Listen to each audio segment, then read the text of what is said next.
They smiled for cameras, they sold out stadiums, they graced magazine covers, and lit up our television screens. We thought we knew them. We thought we understood their worlds. We didn't know anything. Because behind the velvet ropes, behind the publicists and the press releases, behind the carefully managed headlines, something darker was happening. And when these people died, the full truth wasn't just hidden from us. It was buried. Welcome back to Criminal Minds Archives, the channel where cold cases get hot again and no story stays buried forever. If you're new here, hit that subscribe button right now because what we do on this channel is different. We don't just tell you what happened, we tell you what they didn't want you to know. Today we are counting down the top 5 celebrity deaths that were covered up for years. And I need you to stay with me until the very end. Because number one is going to shake something loose in you. It is the case that investigators themselves call deeply troubling. The case where evidence vanished, witnesses changed their stories, and powerful people in powerful rooms made sure the public never got the full picture. You are not going to want to miss that. Now, before we get into it, a few ground rules. Every single case on this list is real. Documented, investigated. We are working from court records, autopsy reports, news investigations, and law enforcement findings. No speculation dressed up as fact. No conspiracy theories with no foundation. Just the truth. The uncomfortable, unsettling, verified truth. That took years, sometimes decades to surface. These are 5 people who died in the spotlight. But the real story of how they died? That happened in the dark. Let's count it down. Picture this. It is June 29th, 1978. Scottsdale, Arizona. A man who made millions of Americans laugh every single week for 6 straight years is found dead in his apartment at the Winfield Place complex. He is 49 years old. His skull has been crushed. A cord from an electrical device has been tied around his neck after death. A detail so disturbing, so deliberately staged, that investigators who worked the scene never forgot it. His name was Bob Crane, and if you grew up watching Hogan's Heroes, the beloved World War II comedy that ran on CBS from 1965 to 1971, you knew his face, you knew his smile, you trusted it. What you didn't know was what happened after the camera stopped rolling. Scottsdale Police Department responded to the scene after Crane's co-star and close friend Victoria Berry made the grim discovery. The apartment showed no signs of forced entry. Whoever killed Bob Crane, he let them in, or they already had a key. The medical examiner confirmed the cause of death as blunt force trauma to the head. The weapon was never officially recovered, though investigators believed it to be a camera tripod based on tissue and material evidence found at the scene. A small piece of human tissue and what appeared to be brain matter was later discovered inside the car of John Henry Carpenter, Crane's longtime friend and business associate, a video equipment salesman from Los Angeles. That detail, that single piece of biological evidence found inside Carpenter's rental car, that was the thread investigators pulled on for over a decade. But here is where the cover-up begins to take shape. In 1978, DNA technology as we understand it today did not exist.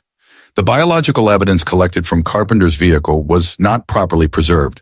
By the time forensic science had advanced enough to potentially identify it conclusively, the sample had degraded beyond use. Scottsdale police did not arrest Carpenter in 1978.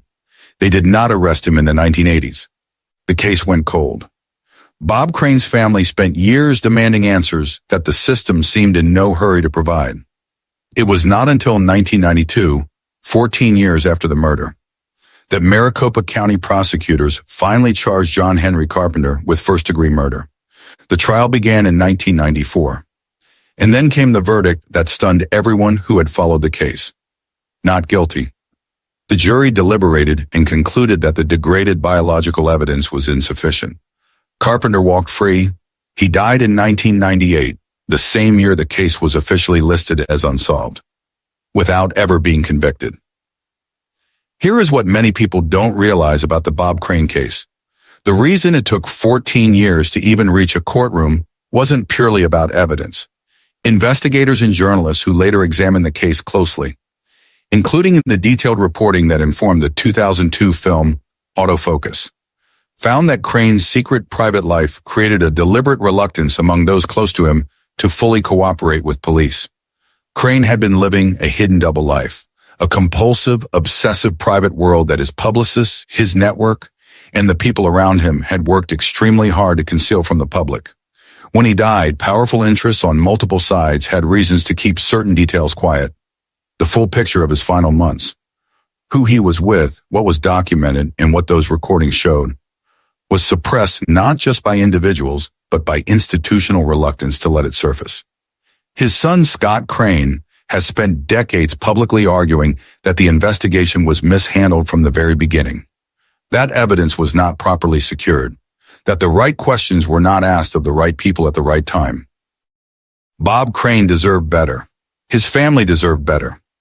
And the man who most investigators believe killed him, he died a free man. The case remains officially unsolved to this day. One man, one brutal night, 14 years of institutional silence before anyone was even charged. And still, no justice. If that one shook you, hold on, because number 4 involves a name you definitely know. A death that was ruled one thing, and was almost certainly something else entirely. And the people who could have told the truth, they stayed quiet for years. Stay with me. There are cases that make you uncomfortable. And then there are cases that make you question everything you thought you understood about how death gets explained away in this country, especially when the person who died was famous, young, and surrounded by people with something to lose. This is one of those cases. Her name was Brittany Murphy. If you were alive in the late 1990s and early 2000s, you knew her. Clueless, 8 Mile, just married. Girl interrupted. She was everywhere. Bright-eyed, electric, undeniably talented. She was 32 years old when she collapsed in the bathroom of her Hollywood Hills home on the morning of December 20th, 2009. By the time paramedics arrived, she was gone. And the explanation that followed, it would unravel slowly, painfully, and publicly, over the course of years. The Los Angeles County Coroner's Office ruled Brittany Murphy's death as accidental, caused by pneumonia, combined with iron deficiency anemia, and what the report described as multiple drug intoxication. The drugs found in her system were over-the-counter and prescription medications. Nothing illegal, nothing that immediately screamed foul play. The public accepted it. The media moved on. But 5 months later, May 2010, Brittany Murphy's husband, British screenwriter Simon Monjack, was found dead in that same Hollywood Hills home. Same address, same bedroom, same cause of death according to the coroner. Pneumonia and anemia. 2 people, same house, same manner of death, 5 months apart. The coroner saw no reason to revisit either ruling. Many investigators, toxicologists, and journalists did not share that confidence. For years, Brittany Murphy's father, Angelo Bertolotti, refused to accept the official findings. He pursued the case independently, spending his own money, hiring his own experts, and pushing for answers that the Los Angeles County system seemed unwilling to provide. In 2013, Bertolotti commissioned an independent laboratory analysis of a strand of Brittany Murphy's hair. Hair follicle testing is significant in toxicology because it can reveal exposure to substances over an extended period of time, not just at the moment of death. The results were alarming. The private laboratory found elevated levels of 10 heavy metals in Murphy's hair sample, including arsenic, barium, and aluminum, at levels the testing facility described as consistent with poisoning. Bertolotti filed a complaint with the Los Angeles County District Attorney's Office requesting a formal reinvestigation. The DA's office reviewed the findings. They declined to reopen the case. Here is where the Brittany Murphy case moves from tragic to genuinely disturbing. Prior to her death, Murphy had become publicly vocal in her support of Julia Davis, a former Department of Homeland Security officer who had filed a whistleblower complaint alleging serious security failures at a U.S. port of entry on July 4, 2004. Davis claimed that after filing her complaint, she was subjected to a retaliatory investigation, surveillance, and a raid on her home involving armed agents in a Black Hawk helicopter. Brittany Murphy and her husband Simon Monjack had both spoken publicly in support of Davis. Murphy gave interviews. She attended proceedings. She was visible. Davis herself has stated publicly, on record, in interviews, and in her documentary, The Enemies Within, that she believed Murphy and Monjack were placed under surveillance as a result of their association with her case. She further stated that she believed their deaths warranted a serious federal investigation that never came. No federal investigation was ever opened into the deaths of Brittany Murphy or Simon Monjack. When you lay out the facts without emotion and simply look at the sequence, a 32-year-old woman in otherwise good health collapses and dies. Her husband dies identically 5 months later in the same home. An independent hair analysis returns results consistent with heavy metal poisoning. The decedents were connected to a federal whistleblower case, and the official system declined every request to look deeper. What you are left with is not a clean accidental death. What you are left with is a series of unanswered questions that the relevant authorities chose not to answer. Brittany Murphy's father, Angelo Bertolotti, passed away in 2019, still seeking justice for his daughter. The case remains officially closed as accidental. Her family does not believe that, and a growing number of forensic professionals who have reviewed the publicly available evidence do not believe it either. 2 deaths, 1 house, heavy metals in her hair, a whistleblower connection, and a system that looked at all of that and looked away. We are at number 3 now, and I want you to take a breath before we get into this one, because number 3 is a case where the death was witnessed, where people were present, where the official version was contradicted by those who were there. And yet for decades, the powerful man at the center of the story faced no legal consequence whatsoever. This one is going to stay with you.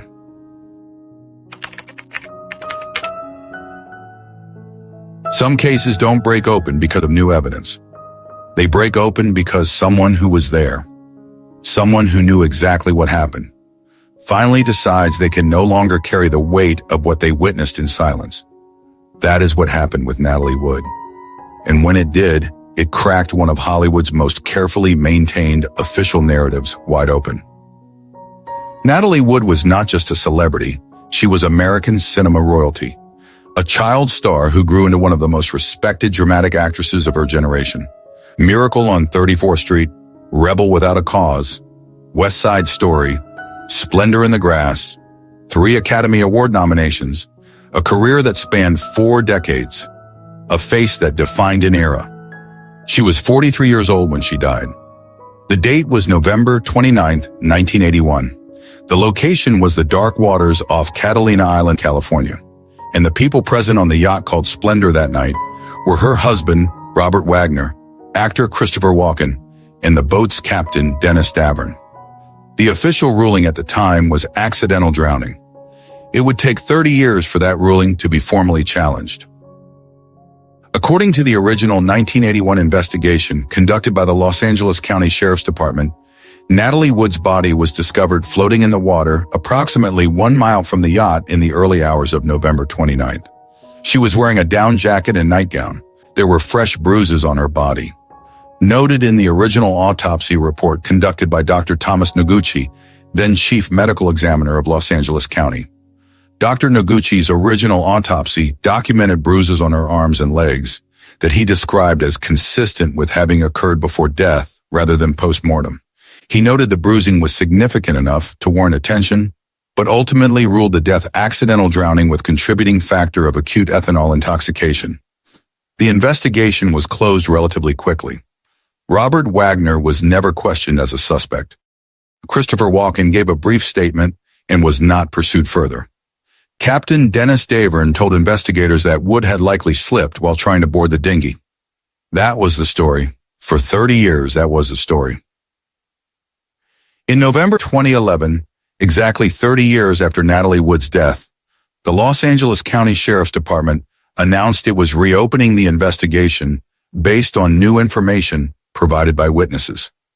That witness was Dennis Davern, the boat captain who had been present that night and who had given the original statement to investigators in 1981. Davern had spent 3 decades living with what he knew. In 2010, he co-authored a book titled Goodbye Natalie, Goodbye Splendor, in which he directly contradicted his original account. He stated that on the night of November 28th, he had heard a loud argument between Natalie Wood and Robert Wagner. He stated that Wagner had smashed a wine bottle during the argument. He stated that he had not immediately called the Coast Guard when Wood was discovered missing, and that Wagner had told him to wait. Davern also stated that he had felt pressured in 1981 to keep his account simple and consistent with the accidental narrative. The sheriff's department took his account seriously enough to reopen the case formally. In February 2018, the Los Angeles County Sheriff's Department took the significant step of formally naming Robert Wagner as a person of interest in the death of Natalie Wood. This was not a criminal charge, but it was a formal public acknowledgement by law enforcement that Wagner's account of events that night was considered incomplete at best and deeply problematic at worst. Lead investigator Lieutenant John Corina stated publicly that Wagner had not been cooperative with the reinvestigation. Corina told reporters that based on the evidence and witness accounts, he believed Wagner knew more about what happened to Natalie Wood than he had ever disclosed. Wagner, through his representatives, denied any wrongdoing and maintained that Wood's death was a tragic accident. In 2012, following the reopening of the investigation, the Los Angeles County coroner amended Natalie Wood's death certificate. The manner of death was officially changed from accidental to undetermined. That single word, undetermined, represented a seismic shift. It was the coroner's formal acknowledgement that the original accidental ruling could not be conclusively supported given the totality of the evidence, the witness recantations, and the physical findings documented in the original autopsy. The bruising, the argument, the delayed distress call, the 30 years of silence from the one man who was awake and present on that boat all night. Natalie Wood's death certificate now says undetermined. Her case remains officially open and unsolved. Robert Wagner has never been charged. A death certificate changed 30 years later. A boat captain who carried his secret for 3 decades. A husband named a person of interest who has never faced a courtroom. Natalie Wood deserved better than the silence that surrounded her death for 30 years, and the fact that her case is still open, still unsolved, tells you everything about how long it can take for the truth to even begin surfacing when powerful people are involved. We are at number 2 now, and I need you to pay close attention to this next one, because unlike the cases we've covered so far, this one has a conviction, this one went to trial, this one has a verdict. But the road to that verdict was so obstructed, so deliberately complicated by money and power and institutional protection, that it took decades for justice to arrive. And even then, many people believe the full truth never came out.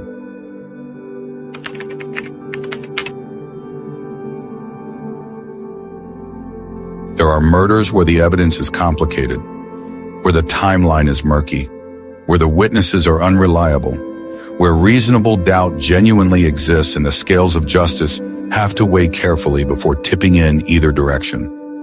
And then there are cases where a woman is found dead with a gunshot wound to her mouth inside a powerful man's mansion at 5 o'clock in the morning. And that man's money, his legal team, and his decades of industry influence somehow turn a seemingly straightforward case into a 6-year legal battle that consumed 2 full trials before justice was finally delivered. This is that case. Phil Spector was not just famous, he was legendary. He invented the wall of sound, the revolutionary recording technique that shaped the sonic landscape of popular music for generations. He produced the Beatles' Let It Be. He worked with Tina Turner, the Ramones, Leonard Cohen. He was inducted into the Rock and Roll Hall of Fame. In the music industry, his name carried a weight that few could match. Lana Clarkson was a 40-year-old actress and model who had appeared in several films, including the 1985 cult classic Barbarian Queen. On the night of February 3, 2003, she was working as a hostess at the House of Blues on Sunset Strip in West Hollywood. It was there that she encountered Phil Spector. She would be dead before sunrise. Phil Spector invited Lana Clarkson back to his mansion, the Pyrenees Castle in Alhambra, California. After her shift ended, his driver Adriano D'Souza drove them there and waited outside in the vehicle. At approximately 5 a.m. on February 4, 2003, D'Souza heard a loud bang from inside the castle. Shortly afterward, Spector emerged from the front door. According to D'Souza's testimony he gave consistently across both trials. Spector looked directly at him and said words that would become central to the entire case. "I think I killed somebody." D'Souza immediately called 911. When Alhambra Police Department officers arrived, they found Lana Clarkson slumped in a chair in the foyer of the castle. She had suffered a single gunshot wound to the mouth. The gun, a Colt .38 Detective Special, was found on the floor near her body. Spector was taken into custody. What followed Lana Clarkson's death was one of the most expensive, protracted, and deliberately complicated legal battles in California criminal history. Spector assembled a legal defense team of extraordinary resources. His attorneys argued that Clarkson had shot herself, that the death was a suicide. They brought in forensic experts who challenged the blood spatter analysis. They attacked the credibility of D'Souza's account. They constructed an alternative narrative in which a woman who had just met Phil Spector that evening, who had no documented history of suicidal ideation, and who had plans and commitments for the days following her death, had inexplicably placed a gun in her own mouth in a stranger's foyer at 5 a.m. The prosecution presented powerful countering evidence. 5 women testified that Spector had previously pulled guns on them during altercations. A pattern of behavior that painted a deeply disturbing picture of how he treated women when he felt he was losing control of a situation. The forensic evidence, including blood spatter patterns and gunshot residue analysis, supported the prosecution's argument that the shooting was not self-inflicted. The first trial, which began in 2007, ended in a hung jury in September of that year. 10 jurors voted guilty. 2 voted not guilty. A mistrial was declared. Lana Clarkson's family had to watch justice walk out the door on a split decision. The second trial began in October 2008. A new jury, the same evidence, the same fundamental question. Did Phil Spector murder Lana Clarkson, or did she take her own life? On April 13, 2009, more than 6 years after Lana Clarkson died in Phil Spector's foyer, the jury returned a verdict of guilty of second-degree murder. Phil Spector was sentenced to 19 years to life in California State Prison. He appealed. The conviction was upheld. He died in prison on January 16, 2021 at the age of 81, never having expressed public remorse for the death of Lana Clarkson.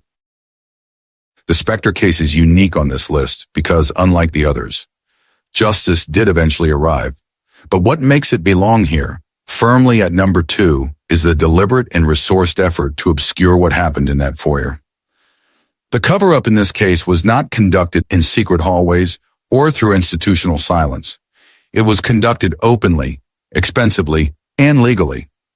Through a defense strategy that weaponized reasonable doubt, that put a dead woman's character on trial, and that used 6 years of legal maneuvering to delay accountability for a man whose driver heard him say, "I think I killed somebody," within minutes of the gunshot. Lana Clarkson had no publicist, no industry connections, no wall of sound legacy to protect her name. She had the truth. And it took 6 years and 2 trials for that truth to matter more than Phil Spector's money. 6 years, 2 trials, 5 women who testified about guns being pointed at them, and a driver who heard a confession before the body was even cold. Justice came for Lana Clarkson, eventually, barely. But the case you are about to hear, number 1 on this list, justice has not come, not fully, not in any way that feels complete or honest or adequate for what was lost. Number 1 is the case that investigators called suspicious from the very beginning. The case where the official story collapsed under scrutiny and kept collapsing. The case where the people closest to the truth either changed their accounts, disappeared from public life, or died before they could tell everything they knew. This is the one I promised you at the beginning. This is the one that is going to stay with you long after this video ends.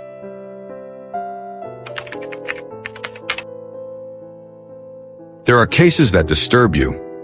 There are cases that haunt you. And then there are cases that do something far more unsettling than either of those things. Cases that sit at the intersection of tragedy and mystery and institutional failure, so profound that years after the facts have been documented, after the official verdict has been delivered, after the news cycle has moved on, you still cannot fully make peace with the explanation you were given. This is one of those cases. This is the case of Elisa Lam. And before we get into it, I want you to remember something. Everything you are about to hear is documented, verified, drawn from police records, coroner findings, FBI files obtained through Freedom of Information requests, and the extensive investigative journalism that followed this case for years after it broke.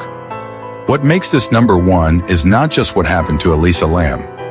It is everything that surrounded what happened to her. The questions that were never adequately answered, the timeline that does not add up, the evidence that was mishandled, and the official conclusion that satisfied almost no one who examined it carefully, including the professionals whose job it was to examine it. Elisa Lam was a 21-year-old Canadian student from Vancouver, British Columbia.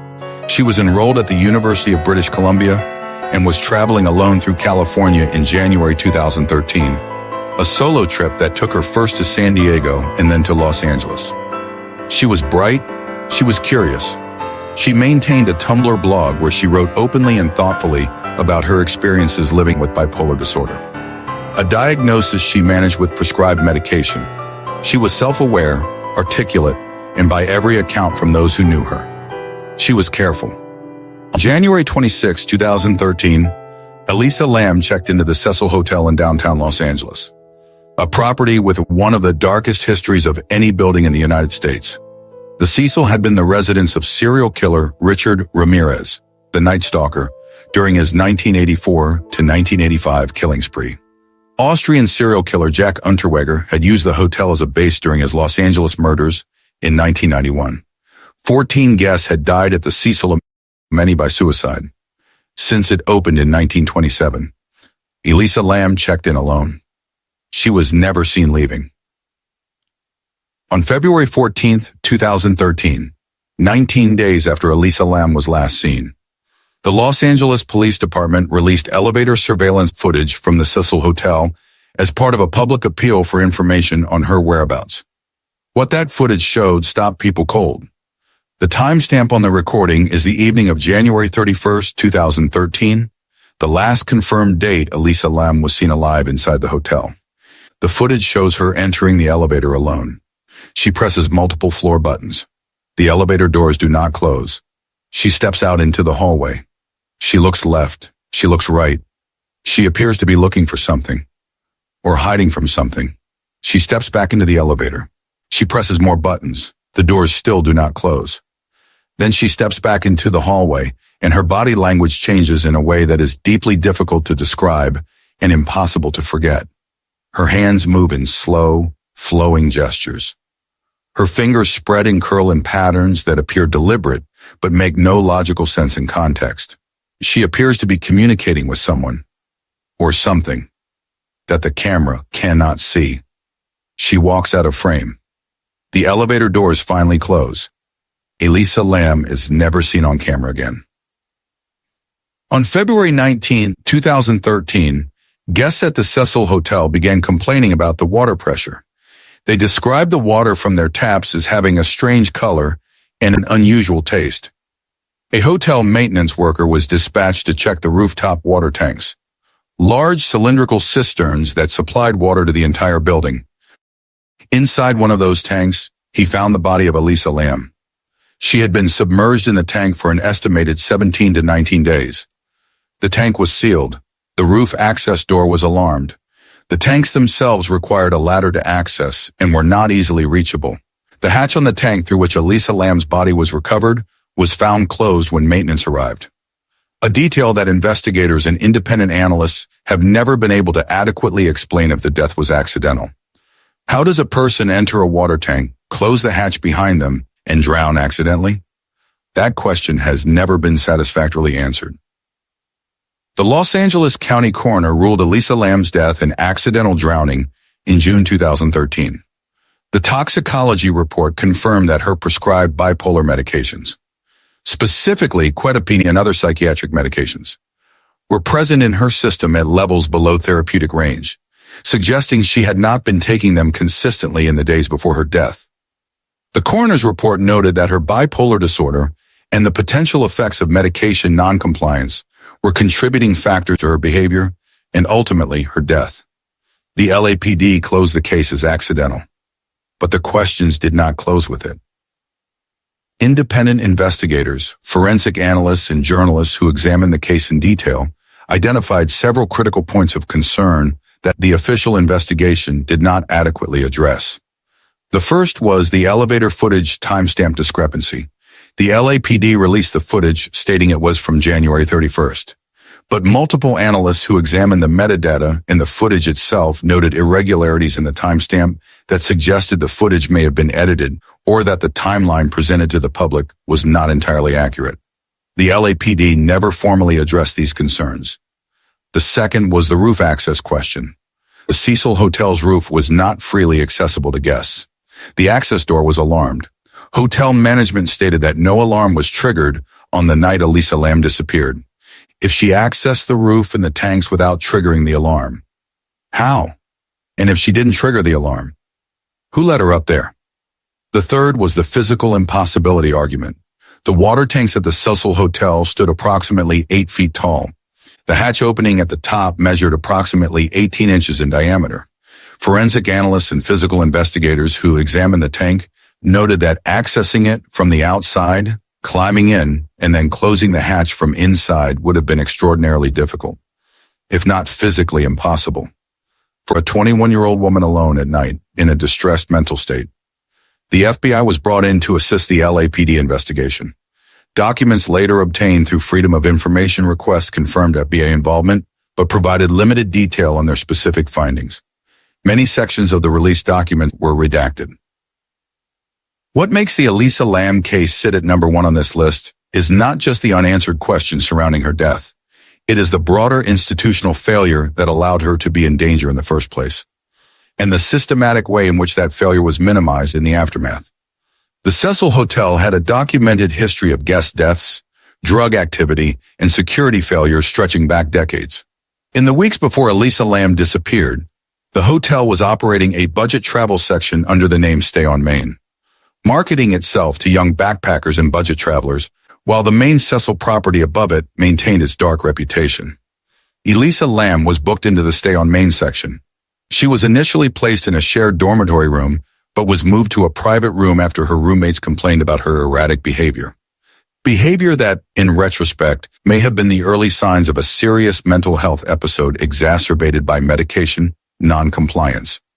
The hotel staff who observed her behavior in the days before her disappearance did not initiate any formal welfare check. No one contacted her family. No one notified the LAPD until she was reported missing by her parents in Vancouver, who had not heard from her and raised the alarm themselves. A vulnerable young woman showing visible signs of distress in a hotel with a documented history of guest deaths. And the system around her did nothing until it was catastrophically too late. The Los Angeles County coroner ruled accidental drowning. The LAPD closed the case. The Cecil Hotel, later rebranded and featured in the Netflix documentary series Crime Scene, The Vanishing at the Cecil Hotel, released in 2021, acknowledged its troubled history without ever formally accepting institutional responsibility for what happened to Elisa Lam within its walls. The elevator footage remains one of the most analyzed and debated pieces of surveillance video in the history of true crime. The roof access question was never definitively resolved. The hatch closure was never explained. The FB1 documents remain partially redacted. Elisa Lam's parents, David and Joseph Lam, filed a wrongful death lawsuit against the Cecil Hotel. The case was settled out of court in 2015. The terms were not disclosed. When institutions settle out of court and seal the terms, the public never gets the full truth. Elisa Lam was 21 years old. She was a student. She was traveling alone. She was managing a mental health condition as honestly and openly as any young person could. She deserved a complete and transparent accounting of how she ended up in that water tank. She never got one. And that, more than anything else on this list, is why she is number 1. 5 names, 5 cases. 5 moments where the full truth was delayed, obscured, buried, or sealed away behind institutional walls, legal settlements, and official rulings that raised more questions than they answered. Bob Crane, murdered in 1978. The biological evidence degraded. The suspect died free. Brittany Murphy, dead at 32. Her husband dead 5 months later. Heavy metals in her hair. The case officially closed as accidental. Natalie Wood. Her death certificate changed 30 years later from accidental to undetermined. Her husband named a person of interest. The case still open. Lana Clarkson. 6 years and 2 trials before the man whose driver heard him say, "I think I killed somebody," was finally convicted. And Elisa Lamb. Found in a water tank she could not have easily entered alone. A hatch found closed from the outside. Roof access that should have been alarmed. A settlement sealed from public view. And a ruling that the people who examine this case most carefully still cannot fully accept. These are not conspiracy theories. These are documented facts that deserved, and in most cases still deserve, better answers than the ones we were given. If this video made you think, if it made you angry, if it made you feel the weight of what it means when powerful systems fail vulnerable people, then do something with that feeling right now. Hit that subscribe button and join the Criminal Minds Archives family, because every single week we are going back into cases like these. Cases that were closed too quickly. Cases where the truth is still out there. Cases where the questions never stopped, even when the investigations did. And if you want to go deeper on any of the cases we covered today, drop the name in the comments below. Tell me which case you want us to revisit. Tell me which one kept you up. Tell me which one you think we got wrong. Because this community debates, this community digs, and this community does not let cases go cold quietly. Hit the like button if this video delivered what it promised. Share it with someone who thinks they know everything about true crime. Because I guarantee at least one case on this list will surprise them. And come back next week. Because the case we are covering next makes everything on this list look like a warm-up. Criminal Minds Archives. The case is cold, but the questions never are.